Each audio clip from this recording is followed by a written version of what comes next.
Շաբաթվա քրեական աղմուկը ԲՀԿ առաջնորդ գործարար Գագիկ Ծառուկյանի շուրջ էր։ Իրավապահները միլիարդների հարկային պարտավորություններից խուսափելու դեպքեր, ապօրինություններ բացահայտեցին, դատարանը Ծառուկյանին 2-ամսյա կալանքի տարավ։ Ինչպես Ծառուկյանը սկսեց բիզնես կարիերան ու առանց լուրջ խոչընդոտների դարձավ Հայաստանի ամենից հարուստ ու հաջողակ գործարարներից մեկը։ Փորձագետները հիշեցնում են նախկինում գործող խաղի կանոնները։ Ցանկացած մեկը, նույնիսկ ամենաանբաշար մեկը,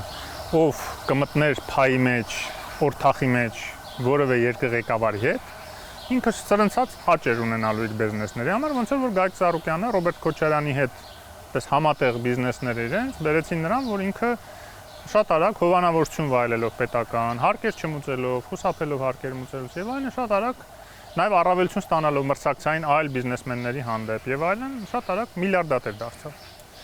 Եվ դա բավարար չէր, Քոչարյանն իրեն որպես նաև քաղաքական պրոյեկտ սկսեց օգտագործել 2005 թվականից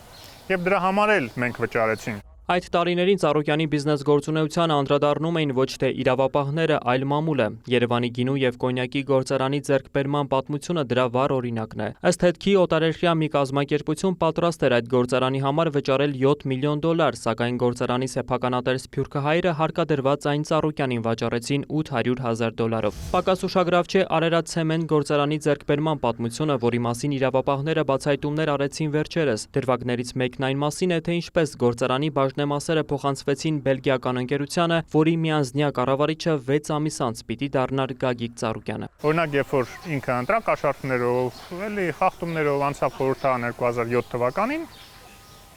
$6 միլիոն ազգային ժողովը, որը այն ժամանակ բռնազավթված էր բնականաբար նույն այդ քրյա օլիգարխիկ խմբավորումների կողմից, սուբսիդավորեց Գագիկ Ծառուկյանին պատկանող ցեմենտի գործարանին։ Այսինքն թոշակառուները գումարի կարիք չունեին, հաշմանդամները կարիք չունեին, սոցիալապես անապահով խավերը կարիք չունեին, այ կարիք ուներ ցեմենտի գործարան, որը շահութաբեր աշխատում էր այդ ժամանակ, հա։ Ակնհայտ էր, որ ուղղակի այսպես պարգևավճար էր այն ծախսած փողերի երևի կրկնակին նույնիսկ, որ ինքը ծախսել էր ուրեմն ազգային ժողով մտնելու համար։ Այդ տարիներին արագ ծաղկում էր նաև ԲՀԿ առաջնորդին պատկանող Multigroup ընկերությունը։ Մի շարք հրապարակումների համաձայն 2005-ին պետության կարիքների անվան տակ Անդրանիկ Մարգարյանի գլխավորած կառավարությունը ներդրումներ անելու նպատակով առանց մրցույթի Multigroup-ին տրամադրեց Երևանի կենտրոնի Աբովյան փողոցի T5 շենքի տարածքը, առաջացնելով սեփականության խնդիրներ։ Ընկերությունը քաղաքի տարբեր հատվածներում արդեն էլիտար շենքեր էր կառուցում։ Այն պետք է լիներ հերթականը։ Դեռ ժամանակվա բոլոր իշխանությունների մոտ կանգնած օլիգարխները եւ խոշոր բիզնեսմենները բոլորն էլ արտոնություն ունեին այն մնացած բիզնեսմենների հաշվին։ Այսինքն ամբողջ հարկային բեռը հիմնական բիզնեսների վրա էր, որոնք չէին զարգանում դրա պատճառով, իսկ մի քանի արտոնյալներ հարկեր չէին մուծում եւ դրա հաշվին արագ կուտակում էին մեծ գումարներ։ Այդ ամբողջը վնասել է մեր տնտեսության զարգացմանը։ Պատահական չի, չէ՞, հենց դրանից այդ համակարգից ազատվեցինք 18 թվականին, սրընթաց տնտեսությունը սկսեց զարգանալ, բայց այդ ո՞նց եղավ։ 2012-ին մամուլում պայթեց Ծառուկյանի բիզնեսին առնչվող հերթական աղմկոտ գործը։ Դատարան մտավ ու նույն կերպ դուրս եկավ գերմանացի գործարարների կողմից կառավարվող East Investor ընկերության բողոքը, որ 2006-ի մայիսին ձեռք էր բերել Արարատ կոնյակի գինու օղու կոմբինատի 1520 բաժնետոմսերը։ Օտարերկրյա ներդրողը պնդում էր, որ դիտավորությամբ այնպես են արել, որ կորցնեն իրենց սեփականության իրավունքը։ East Investor-ի ներկայացուցիչները խնդրի մասին կրկին բարձրաձայնեցին 2018-ի հեղափոխությունից հետո, սակայն նոր քրեական գործ չհարուցվեց։ Ես մի անգամ այդպես ստացվեց ականատես եղա, երբ նախկին մեր նախագահին Սերժ Սարգսյանին հարց տվեցին, թե ինչի Հայաստան շաքարավազը միայն մի մարդ է մուծում։ Ինչին ինքը պատասխանեց, ասաց, որ դե Հայաստանը փոքր երկիր է, ինչ եք ուզում, քանի հոգի մարդ պետք է այդ բաներն մուծի։ Հասկանում եք, դա հենց այդ մտածելակերպն է, որ ոչնչացնում է երկիրը, որ ոչնչացնում է երկրի զարգացումը։ 2007 թվականին Ժամանակ Երևանին տված հարցազրույցում Ծառուկյանի մայրը Ռոզա Ծառուկյանը պիտի անդրադառնար հարկերը թաքցնելու մասին լրագրողի հարցին։ Իա, ասեմ, որ հարկայի նգա գլխիս կանգնի, ասի ինչու չես լրիվ ցույց տալիս, շատ էլ լավ ենք անում, եթե այդքան բանը բաշարում ենք, ուրեմն լավ ենք անում, հարկ տամ, որ գնան Մոնտե Կարլոյում խաղան, շատ կներեք, ես տալիս եմ անապահով խավին, մանկապարտեզներին, բուժօգնությանը, պետությանն էլ իչքան տվել ենք, հերիք է։ 2015 թվականը հաջող չէր Գագիկ Ծառուկյանի ոչ միայն քաղաքական, այլև բիզնես կարիերայի համար։ ԲՀԿ ղեկավարի իշխանափոխության կոչերի ֆոնին փետրվարի 12-ի իր հայտնի ելույթում Սերժ Սարգսյանը հորդորեց ստուգումներ իրականացնել գողացված միլիարդները բարեգործության անվան տակ հողարկելու լուրերի առնչությամբ։ Տարիներ ի վեր շարունակում են օդում կախված մնալ չստուգված լուրերը, չմուծված միլիարդավոր դրամ հարկերի, տարեցների կենսաթոշակներից ու երիտասարդների կրթվելու իրավունքից գողացված միլիարդները չնչին, այսպես ասած, բարեգործության անվան տակ հողարկելու մասին։ Ես հորդորում եմ Հայաստանի Հանրապետության վարչապետին հանձնարարել համապատասխան մարմիններին մինչև վերջ ու մանրամասն ստուգել այս լուրերի իսկությունը եւ բաց ներկայացնել բոլորին։ Այս հայտարարությունից շուրջ 7 ամիս անց, երբ ԲՀԿ առաջնորդն արդեն հեռացել էր քաղաքականությունից, հայտարարվեց Ծառուկյանին պատկանող ձեռնարկություններում կատարված ստուգումներով խոշոր չափերի խախտումներ չեն հայտնաբերվել։ Դա քրեական ռազմորկայի տարեր էր, դա ասել քաղաքական հետապնդում ոչ այն ժամանակ էր, ոչ էլ առավել եւս հիմա, այն ժամանակ եթե դա արվում էր զուտ այդ քաղաքական, քրեական ռազմորկաների մեջ ինչ-որ առավելության հասնելու համար, ինչ-որ մեկին լրացնելու համար եւ չեզոքացնելու համար, հիմա դա արվում է օրենքի տարին համապատասխան ուշացած արդարադատությամբ։ Եթե արդարադատությունը ուշացած է, ինչ նշանակում այն չպետք է իրականացվի։ Այն մեր շատ գործընկերներ, որ հիմա ասում են, այ դա փոխկապակցված է նրա հետ, որ ինքը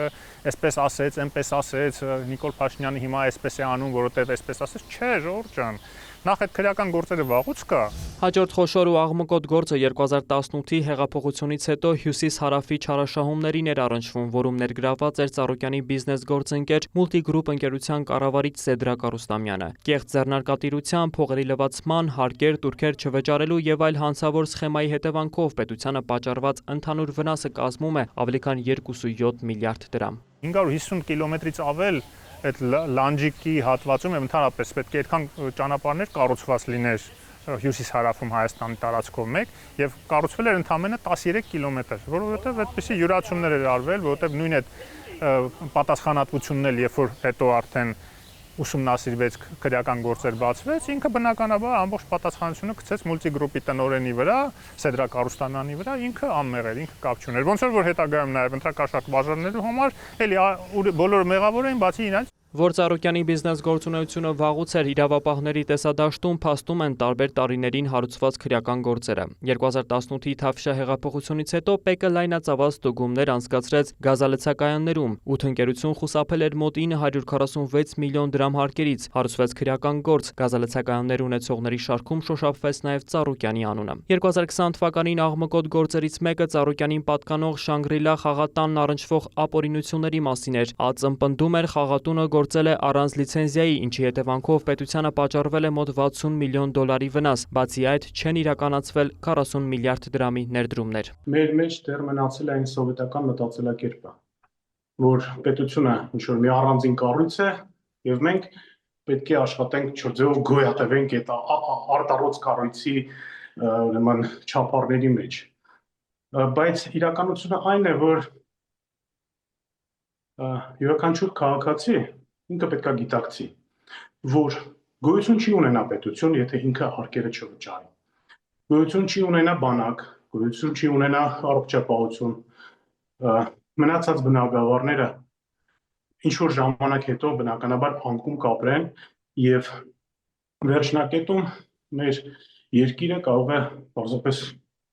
փլուզվել։ Մեկ այլ գործով Առինչ համայնքի պաշտոնյաները ապօրինի վարձակալությամբ տրամադրված 7.5 հեկտար հողատարածքի վրա ապօրինի կառույցներ նոր իրականացրել, հետո ապօրինի կերպով վաճառել էին Ծառուկյանին պատկանող ընկերությանը։ Համայնքի բյուջե չէր մուտքագրվել ավելի քան 370 միլիոն դրամ։ Պակաս աղմկոտ չէին վերջին օրերի ստուգումներով հայտնաբերված չարաշահումները։ ԲՀԿ առաջնորդին պատկանող Multi-Wellness մարզական համալիրը պարզվեց թաքցրել է շուրջ 2.6 միլիարդ դրամի շրջանառություն։ Multigroup-ի բենզալցակայանում ստուգումները ցույց ցույց տվեցին, որ պետությանը պատճառվել է շուրջ 500 միլիոն դրամի վնաս։ Ուշագրավ մեկ այլ դրվագ՝ մի խումբ իրանցի գործարարներ դեռ 2023 թվականից փորձում են հասկանալ, որտեղ են 21 միլիոն դոլար արժողությամբ Հայաստան ուղարկված իրենց ապրանքները։ Պնդում դրանք ուղարկվել են իրենց համատեղ ընկերություններին եւ Ծառուկյանին, ապա յուրացվել։ Իրանցի գործարարները նամակով հայտարարում են, Ծառուկյանի մեղադրանքը լիովին ապաքաղաքական է։ Նրան վերագրվող ապօրինությունների պատճառով փակվել է Հայաստանում Իրանի առևտրի կենտրոնը եւ կասեցվել է իրանական ավելի քան 270 ընկերության տնտեսական գործունեությունը։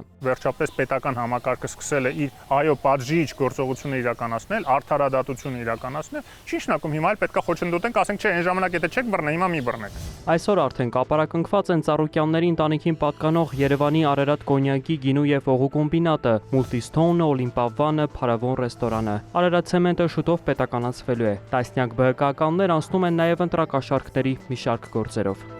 Վոլոդիա Մուշեղյան, Արամ Հարությունյան եւ Արթուր Պետրոսյան, Կիրակնորյա լուրեր։